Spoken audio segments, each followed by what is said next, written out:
오늘 저녁 주시는 말씀은 히브리서 4장 12절 13절의 말씀입니다.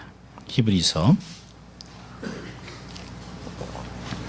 너무 잘하는 말씀인데요. 히브리서 4장 12절 13절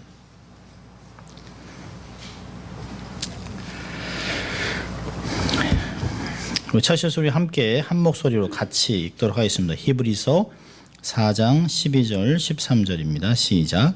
하나님의 말씀은 살았고 운동력이 있어 좌우의 날선 어떤 검보다도 예리하여 혼과 염려와 및 관절과 골수를 찔러 쪼개기까지 하며 또 마음의 생각과 뜻을 감찰하나니 지으신 것이 하나라도 그 앞에 나타나지 않음이 없고 오직 만물이 우리를 상관하시는 자의 눈앞에 벌거벗은 것 같이 드러나느니라. 아멘. 오늘은 말씀의 검이라고 하는 제목으로 말씀을 나누려고 합니다. 오늘 본문의 말씀은 그리스도인들이라면 아마 몇 번은 들었을 말씀입니다. 또 좋아하는 말씀이기도 하고요. 디모데후서 3장 16절 17절과 함께 제자 훈련을 하면 꼭 외우는 그런 구절입니다. 그래서 이 말씀이 말씀의 능력이 있구나, 말씀이 정말 대단하구나라고 하는 것들을 새삼 깨닫게 하는 말씀이기도 하지요. 영적인 무기로 인식되기도 하지요. 에베소 6장 17절에 하나님의 전신갑주를 얘기할 때 에베소 6장 17절에 그런 말을 합니다. 성령의 검 곧 말씀을 가지라. 저는 말씀을 보면 하나님 말씀이 살았고 운동력이 있습니다. 죽은 글이 아니라는 거예요. 이걸 보면 우리가 성경을 읽으면 전에 전혀 이해하지 못했던, 사실은 제가 수요일마다 제가 성경을 이렇게 쭉 읽어가면서 새롭게 깨달아진 것들을 계속 나누고 있는데요. 이 말씀은 수백 번 봤던 말씀입니다. 가르치기도 했고, 근데 저 요즘은 성경을 전체를 보는 그 훈련을 다시 합니다. 창세기부터 계시록까지 어떠한 구술로 성경이 꽤 차 있을까? 우리가 참 제자 훈련도 하고 성경도 읽고 외우면서 많은 보석과 같은 구술을 갖고 있어요. 그런데 왠지 이렇게 모르게 구술을 이렇게 서말이라도 꿰어야 이게 중요한 건데요. 많은 진리를 갖고 있음에도 불구하고 어떤 문제가 딱 터지면 어찌할 바를 몰라요. 우리가 신앙생활을 30년을 하고 40년을 하고 평생 살고 목회자로 삶을 살아가는데도 어떤 문제가 탁 터지면 말씀이 탁 깨달아지고 말씀대로 착착착 문제를 해결하면 좋은데요. 이건 맨 나중에 옵니다. 정신이 차려졌을 때. 그전에는 우왕좌왕하고요. 이거 어느 직분도 상관없어요. 일단 세상적인 방법을 다 동원해보고 하다가 이제 정신을 차려보면 하나님, 우리가 할 수 있는 일이 아무것도 없어요. 하나님 도와주세요. 마치 하나님 그러면 기다렸던 듯이 거봐, 먼저 오지. 그런 것들을 우리가 늘 경험을 하게 됩니다. 그러면서 어찌하면 어떤 상황 속에서도 우리의 삶은 왜 말씀들을 기억해야 되는데 못하나 라고 하는 생각들을 제 마음에 계속 듭니다. 말씀을 가르치고 성경도 사실 몇백 번 읽었는데요. 읽어서 여러 가지 있지만 이게 어떻게 하나로 쭉 이어지는 것들은 없을까? 책도 구입을 하고 또 책도 읽고 형님한테 부탁해서 책도 보내달라고 해서 책도 가지고 있고 아직도 읽어야 될 책들이 한 수십 건이 쌓여 있습니다. 제 방에. 그러면서 마치 교인들한테 빚을 진 것 같은, 이게 빨리 잘 깨달아서 이 좋은 말씀들을 나눠야 될 텐데 이거 계속 죽만 쓰는 거 아닌가 하는 생각도 합니다. 그래서 참 말씀을, 그러다가 말씀을 이렇게 한 단어에 딱 퓨리 꽂혔어요. 그래서 책을 읽으면서 이 말씀을 이렇게 봐야 되겠구나 하는 생각들을 하게 됐습니다. 여러분, 히브리서 4장을 보면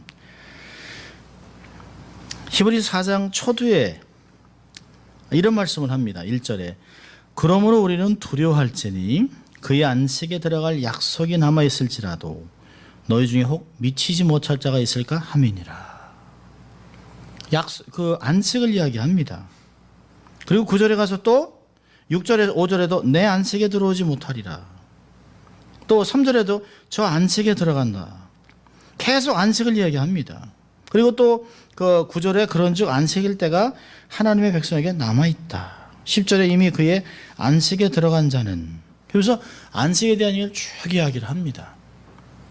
그리고 느닷없이 4장 12절에 하나님의 말씀은 이렇게 나와요. 왜 히브리서 4장에서 하나님의 말씀에 대해서 이야기하는 것일까요? 그게 이제 제가 갖고 있었던 질문입니다. 히브리서는 신약에 있는 구약입니다. 구약에 있는 말씀들을 신약에 있는 백성들, 그러니까 이 말씀을 이해했던 사람들은 디아스포라 유대인들입니다. 그러니까 히브리서가 쓰여진 것이 온 세상에 흩어진 헬라 문화권에서 살아가는 그 히브리인들, 이제 막 예수를 믿는 사람들, 그러다가 예수를 믿던 사람들이 이게 아닌가 봐, 우리 절기도 지켜야 되지 않나? 아이 우리 자녀들한테 할례도 행해야지, 그리고 코쇼 음식도 먹어야지, 아니 절기도 안 지키고 율법 안 지키고 우리가 이래서 되겠나요? 자꾸 옛 것으로 돌아갑니다. 그래서 히브리서 전체는 이야기하는 게 예수님은 율법보다 뛰어나다, 예수님은 대제사장보다 뛰어나다, 예수님은 최고의 대제사장이라고 얘기하는 것이에요. 그래서 히브리서 11장에 나와 있는 모든 믿음의 영웅들은 신약의 사람들이 아니에요. 구약의 사람들입니다. 그래서 이 히브리인들이 들으면 익숙해요. 우리 역사라고 하는 것이에요. 자, 그런데요, 3장에서는 3장 특별히 16절부터 광야에서 멸망했던 백성들을 이야기합니다. 그래서 우리는 이렇게 되지 말자라고 이야기한 후에 갑자기 창조의 이야기를 하는 것이에요. 4장에서. 우리 사람들, 우리 크리스찬, 신약에 있는 크리스찬들은 좀 익숙하지 않습니다. 근데 유대인들은 늘 그들의 사고방식이 어디가 있냐면, 우리는 어디서부터 왔는가? 아담과 이브, 그 전에 창조하신 하나님에서 늘 토라로 돌아가요. 창세기로 돌아갑니다. 여기서 보면 4장은 우리가 들어갈 안식이 있다라고 시작을 합니다. 여러분, 창세기 1장을 보면 창세기 1장에서는 1장 1절에 태초에 하나님이 천지를 창조하셨다라고 선언을 합니다. 그리고 6일 동안 모든 것을 창조하셨어요. 그리고 7째 날에 안식하셨습니다. 하나님과 안식하면서 아담과 하와는 창조를 받은 아담과 하와는 그분의 뜻을 에덴 동산에서 펼치면서, 하나님의 뜻은 뭐냐면 에덴 동산에서만 거하는 것이 아니에요. 에덴 동산의 경계를 확장해 나가는 것이에요. 사실 선교는 에덴 동산부터 다시 시작된 것이에요. 하나님의 경계선을 그 안에서 하나님의 형상을 가진 하나님의 백성들이, 아담과 이브가 하나님의 땅을 경작하고 개발하면서 이 경계선을 점점점 넓혀가면서 땅 끝까지 가라고 하는 것이에요. 이것이 출애굽기 19장 6절에 너희들이 나의 대제사장 나라가 될 것이다, 열방을 향해 제사장 나라가 될 것이라고 하는 동일한 목적들을 이야기하고 있습니다. 에덴이라고 하는 것은 뭘까요? 성소입니다. 성소. 아담과 하와는 하나님의 형상으로 하나님을 반영하고 드러내야 하는 것이에요. 이게 이제 고대 근동의 모든 역사들을 보면 신들이 자기를 닮은 인간들을 창조해서 그 땅을 다스리게 한다는 것이 모두 고대 근동의 모든 설화예요. 다 가짜긴 하지만, 근데 그 생각이 이 안에도 있습니다.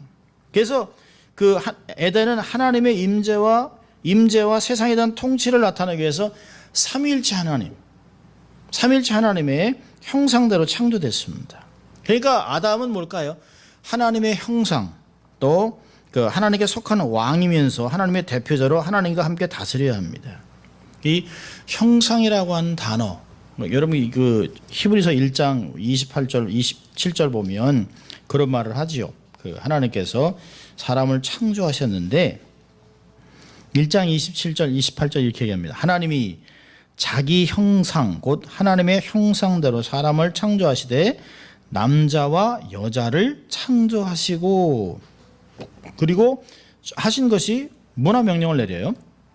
하나님이 그들에게 복을 주시며 그들에게 이르시되 생육하고 번성하여 땅에 충만하라. 땅을 정복하라.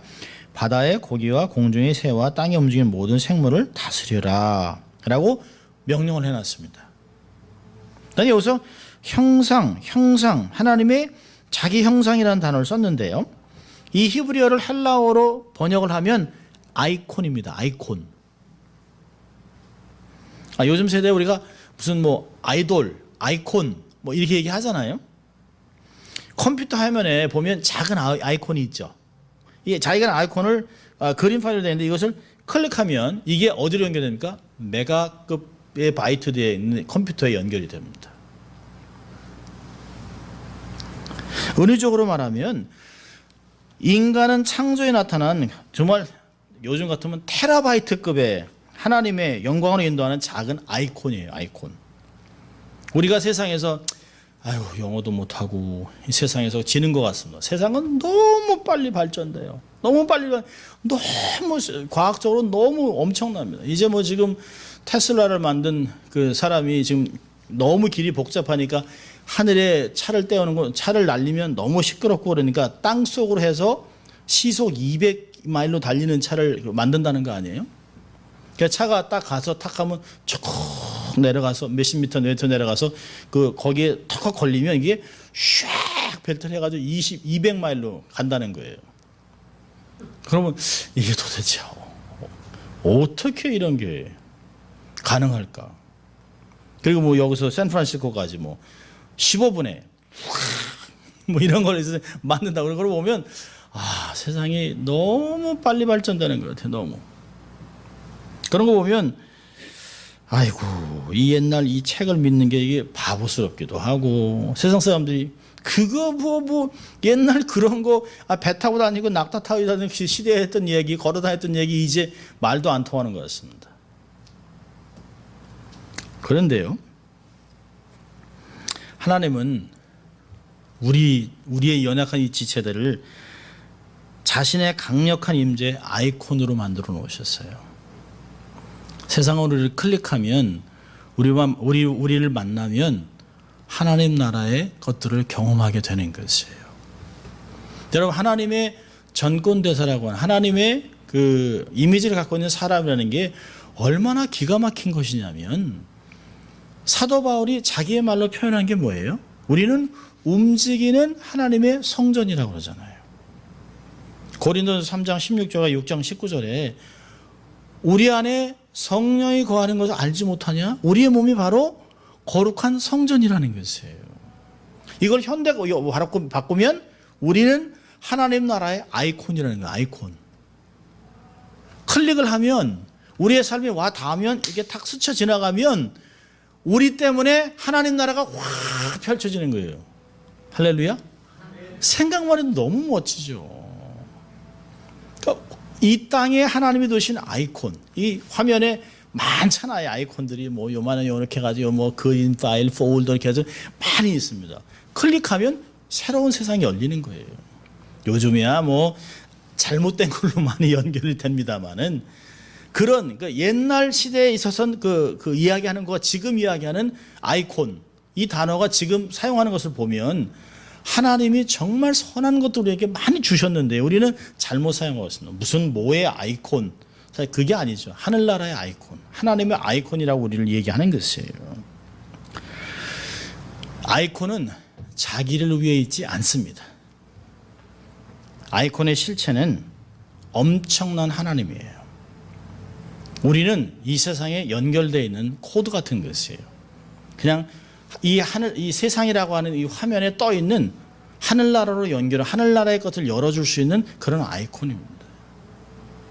어딜 가든지 우리의 존재는 전능하신 하나님의 임재로 나타나는 것이에요.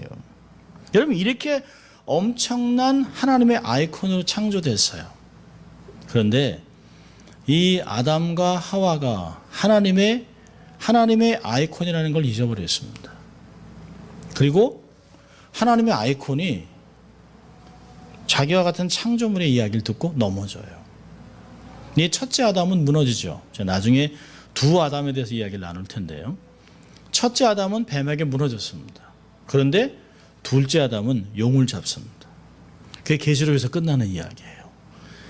에덴 동산에서 실족했던 첫째 아담을 둘째 아담은 예수 그리스도 와서 계시록 19장에 가서 용을 잡습니다. 이런 것들이 성경에 나왔던 굉장한 것들을 이야기하고 있어요. 아담과 하와가 범죄함으로 인해서 에덴 동산에서 쫓겨납니다. 하나님의 성소에서 쫓겨나요. 하나님은 그들에게 사랑과 공의를 두 가지를 다 부여합니다. 우리 창세기 3장으로 갑니다. 창세기 3장을 보면 이들이 쫓겨나면서도 여전히 은혜를 받습니다. 창세기 3장 21절부터 24절인데요. 찾으셨으면 우리 한번 같이 읽습니다. 여호와 하나님이 아담과 그 아내를 위하여 가죽옷을 지어 입히시니라. 여호와 하나님이 가라사대 보라 이 사람이 선악을 아는 일에 우리 중 하나같이 되었으니 그가 그 손을 들어 생명나무 실과도 따먹고 영생할 거나 하시고 여호와 하나님이 에덴 동산에서 그 사람을 내어보내어 그의 근본된 토지를 갈게 하시니라.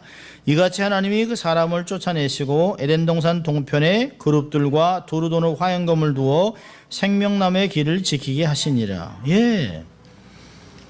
분명히 처음부터 이야기합니다. 비록 우리가 하나님의 아이콘으로 창조가 됐다 할지라도 하나님은 공의의 하나님이기 때문에 죄에 대해서 반드시 값을 치르게 해요. 그런데 그 벌을 내리면서도 하나님의 긍휼과 자비를 베풉니다. 자, 하나님의 사랑과 자비가 뭘까요? 가죽옷에 있습니다. 가죽옷이 뭘까요? 재물이 죽어서 그것이 우리의 부끄러움을 가려주는 것이에요. 이걸 뭘 예표할까요? 예수 그리스도께서 어린 양이 돼서 십자가 위를 위해 돌아가시는 그 구속의 은총, 대속의 그림을 보여주는 것이에요. 그래서 세례 요한이 요한복음 1장 29절에 예수님을 보고 보라 세상 죄를 지고 가는 어린 양이로다고 얘기한 것이에요. 저분이 우리를 죽을 것이라는 거예요. 6월절에 죽고 피가 문설주에 덮었던 그 어린 양을 얘기하는데요. 사실은 그 어린 양은 어딜까요? 창세기 3장에 있는 아담과 이브 첫 사람을, 부끄러움을, 보이는 영광이 수치감에 있는 것을 가려주는 가죽옷으로 나타납니다. 내 이름이 가죽옷을요, 아담과 하와가 요구하지 않았어요. 하나님 우리가 부끄러워 죽겠습니다, 우리가 가릴 길이 없어요 라고 하지 않아요. 부끄러움 속에서 아무것도 알 수 없는 벌거벗은 듯이 남겨지는 그 사람들에게 하나님이 먼저 손을 내밀어서 짐승을 죽이고 가죽옷을 입혀요. 스스로 이 단어는 어떤 단어냐면 어린아이에게 다이퍼를 채우는 것 같이 하나님이 붙잡고 옷을 입히는 거예요. 하나님이 그렇게 하셨어요. 우리가 비록 죄를 짓고 하나님 앞에 범죄할 때도 하나님이 매를 들지만 한 손은 우리를 품고 때린다는 거예요.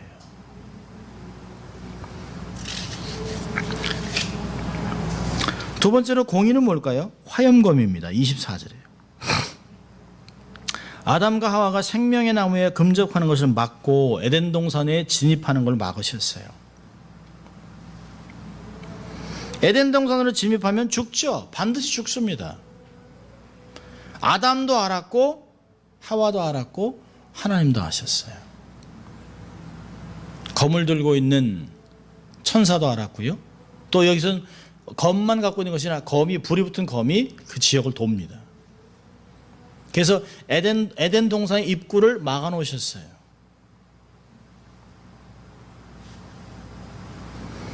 근데 이 검이 다시 등장하는 곳이 있어요. 여호수아 5장 13절입니다. 자, 여호수아로 한번 가볼까요? 여호수아 5장 13절부터 15절입니다.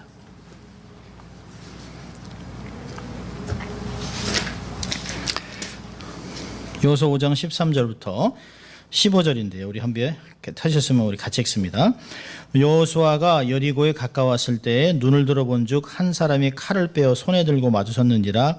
여호수아가 나가서 그에게 묻되 너는 우리를 위하느냐 우리의 대적을 위하느냐.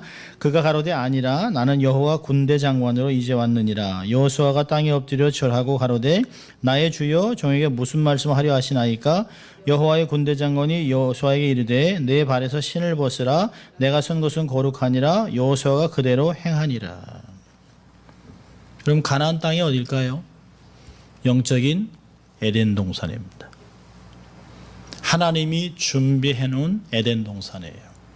여러분, 가나안은 그냥 땅이 아니에요. 가나안은 하나님이 당신의 언약의 백성들에게 약속한 성소입니다. 성소.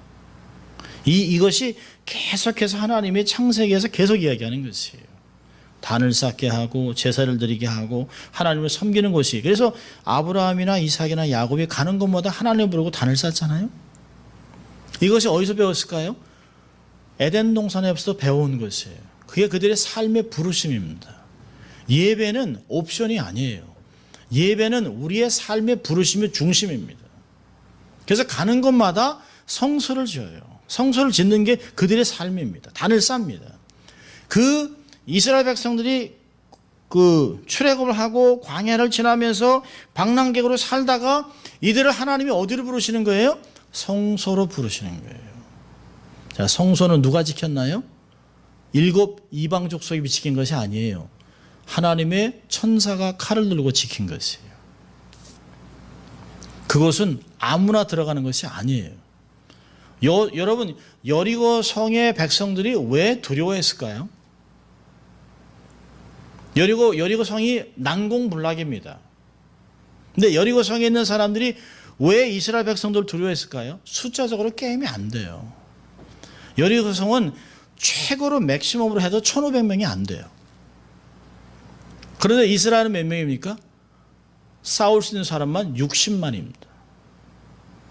그러니까 여리고성에서 내려다보면 모래알같이 많은 군대가 있습니다. 두렵고 떨 수밖에 없어요. 자, 그런데요, 하나님은 절대 힘으로 여리고성을 쳐들어가지 못하게 하셨어요. 그러면 자기들이 했다고 그럴 거 아니에요? 그 성을 하나님의 약속의 땅인 가나안 땅을 함부로 들어갈 수 있는 것이 아니에요. 그들이 그 땅을 7 이방 족속이 있었지만 그 땅은 아무나 들락날락하는 것이 아니에요. 사실은 여호수아가 힘으로 밀고 들어가도 여리고성은 금방 무너뜨릴 수 있어요. 60만이 1,500명 있는 성 부시는 그건 시간 문제입니다. 자꾸 많은 사람들이 여리고성은 난공불락이라 무너뜨릴 수 아니요. 60만이 1,500명 죽이는 그건 시간만 지나면 시체를 싸도 넘어갈 수 있어요. 시체를 싸도. 저도 제 아내랑 여리고성을 갔다 왔습니다. 밤에 조금밖에 못 봤습니다만은 그렇게 안 커요. 크지 않습니다. 하나님이 이곳은 너희들에게 쉽게 들어올 수 있는 땅이 아니야라고 하는 거예요. 그 땅을 언제 약속하셨어요? 430년 전에 창세기 15장에 아브라함과 언약을 맺으면서 그 땅을 주겠다고 약속하셨어요. 아브라함은 하나님이 주실 약속의 땅을 바라보는 것이죠. 이스라엘 백성들이 주시는 약속의 땅은 항상 어디에 일치하고 있어요? 에덴이라고 하는 거예요. 에덴 동산. 우리가 가서 뿌리를 내리고 살아야 될 에덴 동산을 생각하는 것이에요. 약속의 땅 가나안 땅은 비록 우상으로 가득한 땅이지만 하나님이 지키셨어요. 그리고 그 440년 후에 하나님이 그 땅을 내어주는 것이에요. 죄 많은 인생에 함부로 약속에 들어가서 원하는 대로 살아가는 것이 아니에요. 여러분, 군대 장관이 그 땅에 진입하는데 여호수아의 경배를 딱 받습니다. 그리고 전쟁은 거기서 끝나요. 그건 전쟁은 너희에게 속한 것이 아니라는 것이. 너희 힘으로 하면 안 돼. 여러분, 이 사사기에서도 기드온한테 3만 명이 몰려올 때 그러잖아요. 너무 많다. 그래서 300명으로 줄이잖아요. 마찬가지예요. 너희들이 하고 너희들이 했다 할까봐 하나님이 미리 말씀하시는 것이에요. 너 힘으로 얻는 것이 아니에요. 약속의 땅은, 가나안은, 교회는 사람의 힘으로 얻는 게 아니에요. 하나님이 허락해야만 얻는 것이에요. 여러분, 이 교회 아무나 들어오는 것 같아요? 아니요. 아무나 들어오는 게 아니에요. 약속의 언약 백성들만이 발을 들여놓는 것이에요. 이스라엘 백성은 여호수아의 리더십하에 땅을 정복했지만 역시 아담과 하와 같이 똑같이 하나님의 아이콘으로 살아내지 못해요. 세상 사람들은 우리를 통해서 하나님의 아이콘이니까 하나님을 봐야 되는데요. 오히려 그들이 자기 신분을 잊어버리고 다른 아이콘들을 봅니다. 다른 우상을 닮은 사람들을 자꾸 보면서 인간 왕을 달라고 그래요. 왜? 하늘의 임금이 우리의 왕인데, 최고의 임금인데 그걸 싫다고 그러잖아요. 이 세상은 왕을 달았는데, 사사에 가서는 왕이 없으므로 사람들이 자기의 소견대로 행했다는 게, 자기 마음대로 기분 내키는 대로. 그래서 아무나 레위인 시키고 아무나 제사장 시키고, 제사장이 도둑질하고 처벌 두고 사람을 12토막 내고, 그게 왕이 없어서 그러는 게, 왕이 없어서요. 자기가 어떤 아이콘인지도 모르는 거예요. 내가 누구를 닮고 누구를 프로젝트 해야 되는지 전혀 모르는 사람들이 하는 행동입니다. 결국 왕들도 지속적으로 타락하니 결국 하나님께서 본토에서 뽑아서 이방 사람들의 손에 팔아버립니다. 자, 오늘 본문을 보면 이게 반복적으로 지삭되는 거예요. 자, 우리가 이 안식에 들어가는 과정으로 가는 사람입니다. 영원한 안식. 우리의 본향인 정말 하늘나라를 향해 이렇게 가고 있습니다. 가고 있는데 이 시대를 살아가는, 새 언약의 시대를 살아가는 우리들 앞에도 하나님 말씀이 딱 검이 놓여 있다는 거예요. 그게 히브리서 4장에서 이야기하는 것이에요. 왜 그랬을까요? 오늘 본문에 있잖아요. 하나님 말씀은 살았고 운동력이 있어 좌우의 날선 어떤 것보다 예리해 혼과 영과 및 관절과 골수를 찔러 쪼개기까지 하며 또 마음의 생각과 뜻을 감찰하느니 지으신 것이 하나라도 그 앞에 나타나지 암이 없고 우리 오직 만물이 우리를 상관하신 자의 눈앞에 벌거벗은 것 같이 드러나느니라. 여러분, 벌거벗은 자의 모습이 어디서 나왔어요? 창세기 3장. 하나님 말씀 앞에 설 때는 똑같아요. 죄된 인생으로 서는 것이에요. 우리의 삶에 말씀의 다림줄이 내려지면, 하나님의 검이 우리의 삶에 이렇게 닿으면 누구도 반듯하게 서 있을 사람이 아무도 없어요. 하나님 말씀 우리의 삶에 닿으면 첫 번째 느껴지는 건 뭘까요? 오호라 나는 공고한 자라. 아무도 우리의 생각을 모르는데 성경 말씀이 와 닿으면 내 속에 있는 이 은밀한 죄가 이게 떠올라와요. 그러니까 사람들이 성경 읽기 싫은 거예요. 성경 읽으면 평상시에 잘 지내다가 성경을 딱 읽으면 이게 거울이니까 내면을 다 드러냅니다. 성경 읽다 보면 내가 정결해지는 것에 감사하는 것이 아니라 왜 쓸데없이 내 삶에 있는 이런 것들을 드러내게 해서 속상하게 만드냐는 거예요. 엘리사와 엘리야를 맞았던 과부의 고백 아닙니까? 그냥 죽게 내버려 두지. 왜 오셔서 내 죄를 기억나게 하고 아들을 죽게 합니까? 그거 아니에요? 하나님은 그걸 통해서 영광 하기로 하셨는데, 놀라운 축복을 계획해놨는데 말씀이 와닿으니까 죄가 생각나서 못 견디는 거예요. 근데 우리는 잊지 말아야 될 것은 그게 바로 은혜의 시작이라는 거예요. 그게 하나님이 우리에게 놓으신 것이에요. 하나님의 거룩을 함부로 침범하지 못하도록 해놓은 것이에요. 우린 다 죄인이죠. 우리가 목사든 장로든 권사든 선교사든 어떤 직분을 갖고 있든 몇 년 신앙생활 했든지 상관없이 다 죄인입니다. 그럼 이렇게 죄인이 어떻게 본향인 안식에 들어가냐는 것이에요. 말씀이 와닿을 때마다 내가 다 벌거벗은 것이 다 드러나는데, 생각, 계획, 말로 하지도 않았던 것들, 이제 한 번도 생각을 계획하지도 않았던 이 깊은 곳까지 막 다 드러납니다. 다. 얼마나 두렵고 떨립니까? 이 죄된 모습을 내가 물론 우리가 은혜로 간다고 하지요.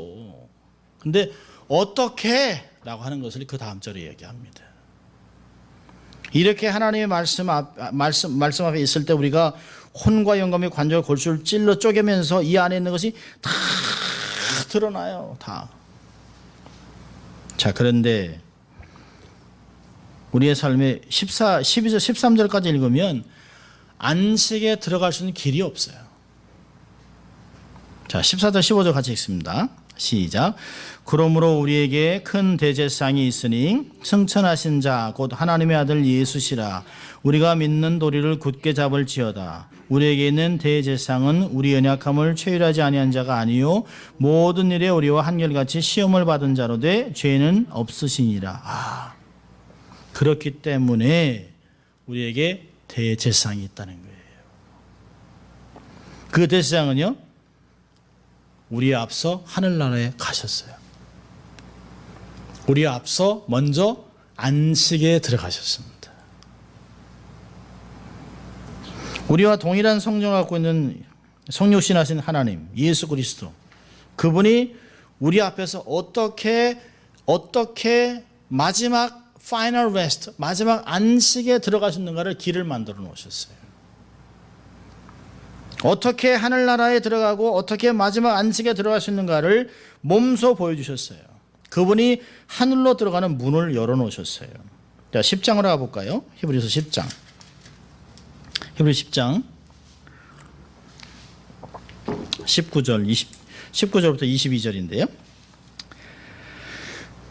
같이 읽습니다. 시작. 그러므로 형제들아, 우리가 예수의 피를 힘입어 성소에 들어갈 담력을 얻었나니 그 길은 우리를 위하여 휘장 가운데로 열어놓으신 새롭고 산 길이요 휘장은 곧 저의 육체니라. 또 하나님의 집 다스리는 큰 제사장이 계심에 우리가 마음의 뿌림을 받아 양심의 악을 깨닫고 몸을 맑은 물로 씻었으니 참마음과 온전한 믿음으로 하나님께 나아가자. 아멘입니까?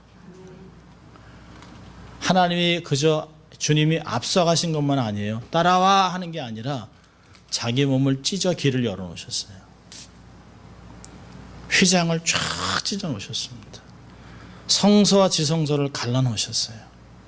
보이지 않던 하늘나라가 환히 보이게 해놓으셨어요. 더 이상 대제사장이 필요 없이 우리가 직접 들어갈 수 길을 열어놓으셨어요. 4장에서 뭐라고 합니까? 우리의 앞서 천국에 올라가신 대제사장이 계시다는 거예요. 그렇기 때문에 말씀 앞으로 나오라는 것이에요. 히브리서 기자는 4장으로 돌아가면 이야기합니다. 세상의 정죄와 죄 속에서 낙심하지 말라고 권면하면서 길이 열려 있음을 알려주는 거예요. 우리는 그 마지막 안식으로 들어갈 겁니다. 우리의 방법이 아닌, 우리의 경험이 아닌, 우리 힘이 아닌, 사람이 만들어 놓은 전통이나 신학이나 이런 것이 아닌 앞서가신 예수 그리스도 그 길을 통해 간다는 거예요.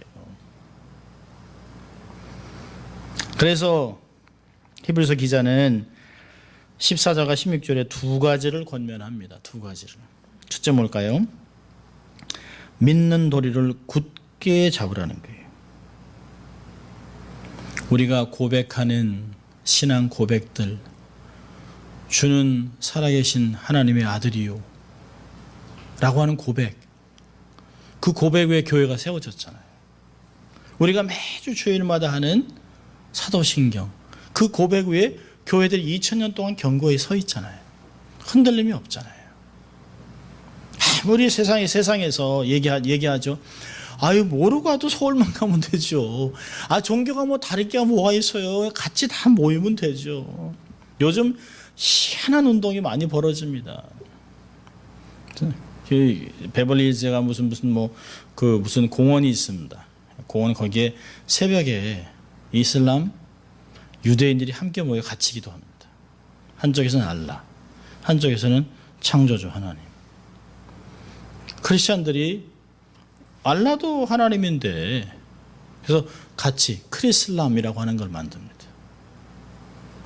그리고 불교도 극락 얘기하고 천국 얘기하고 다 하는데 다 이렇게 편협하게 이렇게 우리만 얘기할 필요가 뭐 있냐, 그렇게 얘기를 합니다. 그리고 통합적 교회에서도 종교 통합을 했어요.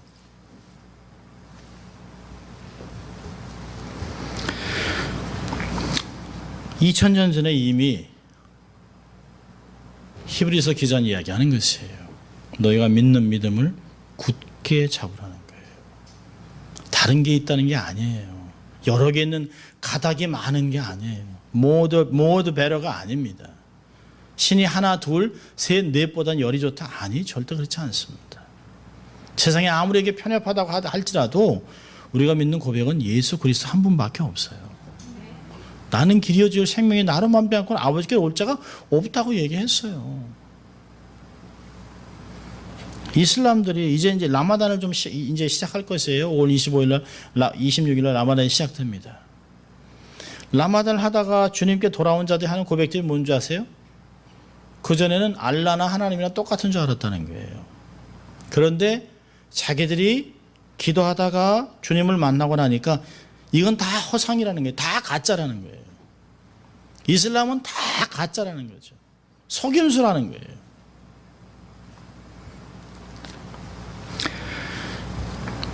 (14절에) 얘기하잖아요. 우리에게 큰 대제사장이 있으니 승천하신 자, 이게 중요한 거예요.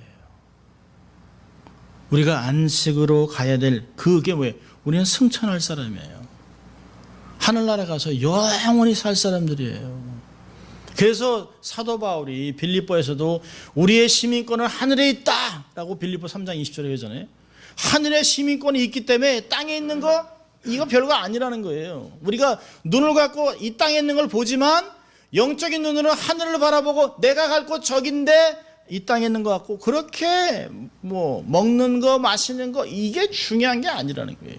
하나님의 나라 뭐니까 먹고 마시는 데 있지 않다는 거예요. 능력이 있다는 게 능력. 우리에게 있는 분은 승천하신 분입니다. 자, 이분은 어떤 분이에요? 우리 연약함을 다 알고 있어요. 배고프고 슬프고 괴롭고 피곤하고 다 아세요. 다 경험했어요. 다 도울 수 있는 분이에요. 근데 죄는 없어요. 그래서 16절에 14절에서는 믿는 도를 굳게 잡으라 라고 명령한 후에 16절에 가서는 주님께 나오라는 거예요. 지속적으로 믿음을 붙잡고 주님께 나오라는 거예요. 어떻게 해요? 기도로. 얘기하잖아요. 때를 따라 돕는 은혜를 얻기 위해서 은혜의 보좌 앞에 담대히 나가라는 거예요. 주님께 나갈 수 있는 방법은 기도밖에 없어요. 마지막에 영성 제자훈련으로 되는 게 아니에요. 어떤 프로그램으로 사람이 변하지 않아요. 오카노 목사님이 평생 피를 토하면서 외쳤던 제자훈련 했던 교회 딱 한 교회밖에 성공하지 못했어요. 제자훈련이 되는 게 아니에요. 프로그램으로 돌아가지 않아요. 유행으로 돌아가는 게 아니에요. 정말 중요한 건 내가 말씀에 몰입하는 거예요. 말씀을 깊게 읽어내는 거예요. 많은 보석들을 꿰는 거예요. 기도로, 영역으로, 영성으로 이 진리를 꿰는 거예요. 그래서 이것이 내 삶의 방패막이 되고 삶의 검이 돼서 어떤 것에 서도 두려움이 없이 헤쳐나가는 길을 만들어내는 거예요. 우리는 그런 힘이 있는 사람들이에요. 하나님의 아이콘이에요. 아이콘. 이 세상에 둔 클릭만 하면 하늘나라를 볼 수 있는. 저는 이걸 읽으면서 막 가슴이 막 벅찼습니다. 이게. 야, 우리가 이렇게 엄청난 사람들인데 왜 세상인들이 이렇게 비참하게 살아가나. 이러고도 또 내일 이제 또 우리는 아이고 이러고 살아갈 거예요 또. 그렇지만 우리가 하나님의 아이콘이라는 거 잊지 말고 살아가라는 것이에요. 하나님 우리를 세상에 이렇게 내놓으셨어요. 누구든지 얘네들 클릭해. 그러면 너희들은 나를 만날 수 있어. 하나님이 직접 찾아갈 수 있지만 하나님 능력으로 다 두렵게 할 수 있지만 하나님이 우리를 아이콘으로 세상에 두셔서 그들이 우리의 삶을 만나게 하는 거예요. 여러분 내 힘으로 신앙생활하는 거 아니에요. 내 경험으로 지식으로 하늘의 길을 찾아가는 것이 아닙니다. 우리의 성경은 자력 구원을 거부합니다. 이미 새롭게 만들어 놓은 새롭고 산 길 예수 그리스도 길 위에 서는 것이에요. 그래서 결과가 다르고 진행이 다른 거예요. 우리의 죄로는 당연히 정죄받고 죽을 수밖에 없죠. 그런데 말씀 읽으면서 그 죄가 깨달아지고 회개하게 되고 다시 은혜 받고 헌신하게 된다는 것이에요. 읽고 나니까 다시 용서받고 정결하게 되는 것이에요. 새 힘을 얻는 것이에요. 말씀을 통해서 내면의 어두움을 말끔히 씻어내는 것이에요. 우리의 본성은 자꾸 말씀으로 또 도망가고 싶어 해요. 왜요? 자꾸 찌르니까. 근데 이 검을 지나야만 약속의 땅에 들어가는 것이에요. 이 검을 통과해야만 우리의 삶이 정결해지는 것이에요. 숨은 죄를 찾아 죽일 수 있어요. 말씀 앞에 내면을 열어놔야 합니다. 그리고 말씀의 역사를 경험해야 돼요. 지속적으로 회개하고 정결해지고 주만 의지하고 따르는 삶을 살아가는 것이에요. 그것이 바로 말씀의 검의 유익입니다. 말씀의 검을 두려워하지 마세요. 그 검이 있어야 우리가 그걸 가지고 들어갈 수 있어요. 그래서 사도 바울은 성령의 검을 가지라 얘기했습니다. 개혁자들에 대해서 세상에서 가장 무서운 사람은, 가장 강한 사람은 말씀의 무기를 확보한 사람들이라고 했습니다. 말씀을 자꾸 인격에 부딪히게 하세요. 아픔이 우리의 삶에 처음에는 아파요. 시간이 지나면서 그 아픔이 힘을 가져와요. 정결함이 힘입니다. 깨끗함이 힘이에요. 거룩이 힘입니다. 어둠이 감당하지 못해요. 그래서 세상이 감당하지 못하는 것이에요. 기억하세요. 나는 세상에 하나님이 두신 아이콘, 하나님의 아이콘으로 삶을 살아가는 여러분 되시길 주의 이름으로 축원합니다. 기도하겠습니다. 하나님 아버지 감사합니다. 오늘도 하나님 말씀을 통하여 우리가 어떠한 존재인가를 다시 한번 깨닫게 하시고 성령의 검을 가진 자로 삶을 살아갈 수 있도록 부르시는 주님 감사합니다. 하나님 이 땅에서 거룩한 자의 삶을 살아낼 수 있도록 도와주시고 그러나 것이 내 힘으로 내 노력으로 되는 것이 아니라 주를 따라가는 성령의 도우심을 받아 날마다 새 힘으로 입혀지는 저희들 될 수 있도록 도와주시고 주의 힘으로 세상을 감당하는 그래서 하나님 능히 하나님을 드러내는 저희들 될 수 있도록 하나님 축복하여 주시옵소서. 감사하고 예수님 이름으로 기도합니다. 아멘.